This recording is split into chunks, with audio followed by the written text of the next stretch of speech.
શ્રી વલ્લભાધીશ કી જય. હવે આપણે બનાવીએ કલીની ચંદ્રિકા. સૌપ્રથમ તો એક તાર લીધો છે પતલો. તારને આ રીતે મેં ડબલ વાળી દીધો છે. ડબલ વાળી દબાઈ અને એક કરી અને તેના ઉપર દોરાને ચારે બાજુ વીંટી દીધો છે અને દોરો કટ કરી દીધો છે. એટલે જુઓ આ રીતે સિદ્ધ થશે. બહુ જાડું નથી કર્યું, એકદમ ખાલી એને કવર જ કર્યો છે દોરાને. હવે આપણે તેના ઉપર દરેક વખતે મેં બતાવ્યું છે એ જ પ્રમાણે આપણે કલી બાંધવાની છે. વચ્ચેનો તાર થોડો લાંબો છે, આજુબાજુના થોડા એનાથી નાના કર્યા છે. જ્યારે બનશે પછી આપને ખ્યાલ આવશે. હવે આ રીતે તેના ઉપર આ કલી મૂકી આપણે અને શું કરવાનું છે કે દોરો વીંટી લેવાનું છે. કલીઓ દરેક અલગ અલગ કરી શકો. અલગ અલગ રંગના મલમલના વસ્ત્રમાંથી બનાવી શકાય. આ રીતે આખો જ ભાગ આપણે કવર કરી લેવાનો છે. સુંદર રીતે ફિનિશિંગ સાથે. અહીંયા મેં બ્લેક દોરો યુઝ કર્યો છે. આપ ગ્રીન પણ યુઝ કરી શકો અને મેચિંગ પણ કરી શકો અને રેશમ પણ કરી શકો તો રેશમથી થોડી શાઇનિંગ વધારે આવશે. હવે આ બાજુ આજુબાજુના જે આપણે કરવાના છે તેનામાં આપણે ગ્રીન કલરથી કરીએ એટલે કોમ્બિનેશન ગ્રીન અને પિંકનું આવશે. જે ગ્રીન એ પત્તીના ભાવથી અને ગુલાબી એ કમલ કલીના ભાવથી, એ બે ભાવથી આપણે કરી શકીએ. ઉષ્ણકાલમાં ધરાતા કતરા, ચંદ્રિકા જે બધું વિવિધ કલીઓમાંથી સિદ્ધ થતું હોય. હવે આપણે કલીઓના તો સિદ્ધ ન કરી શકીએ, એટલે હોય તો કરી શકાય, વાંધો નથી. ના હોય તો આ રીતે આપણે ભાવાત્મક કરી શકીએ.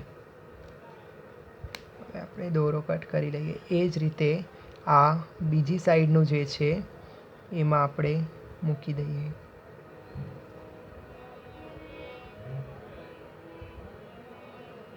આ રીતે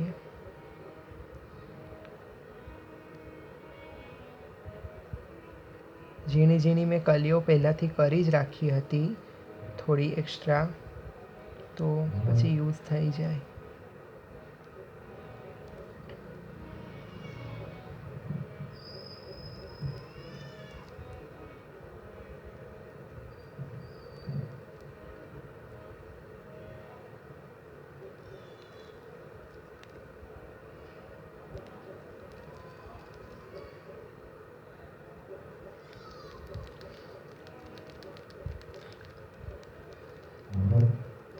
આ રીતે એનું શું ગ્રીન ભાગ ન જોવા જોઈએ, નીચેનો પેલું જે હોય એનો.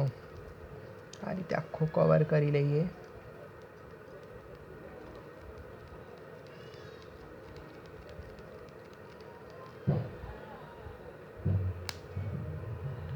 બરાબર, આટલું તૈયાર થઈ ગયું. હવે શું કરવાનું છે, આ વચ્ચેનું છે એની જોડે જોડે જ આ મૂકવાની છે.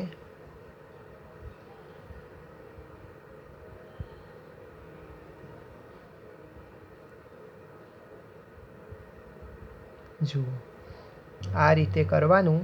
આટલું થઈ જશે પછી અહીંયા નીચે પણ આપણે એક કળી મૂકી દઈએ.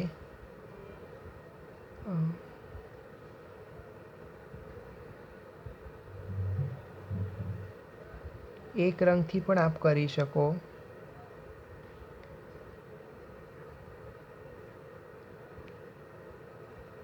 હવે દોરો આપણે વીંટી દઈએ.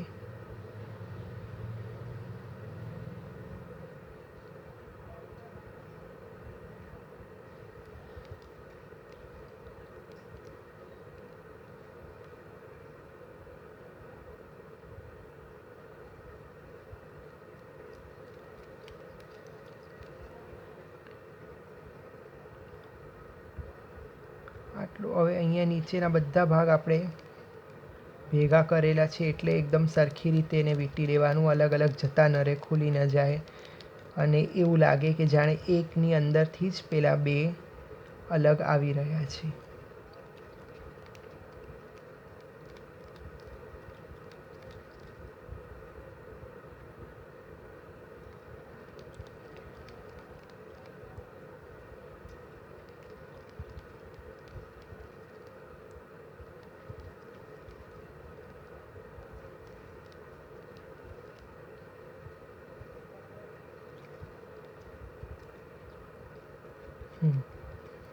જુઓ આટલે સુધી આવી ગયું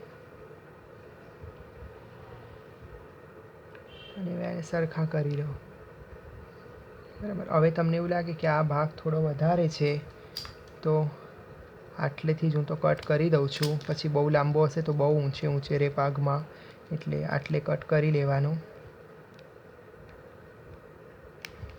અહીંયા તાર તો જો કે જોવાતો જ નથી અને વાગતો પણ નથી, તો પણ આપણે અહીંયા નીચેની સાઈડ થોડું ફેવિકોલ લગાવી દેવાનું કે જેથી એ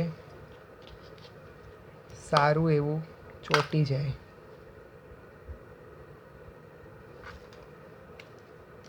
અને સુકાઈ જશે એટલે થોડું કડક પણ થઈ જશે આ રીતે. તો આ તૈયાર છે આપણી ચંદ્રિકા. શ્રી વલ્લભાધીશ કી જય.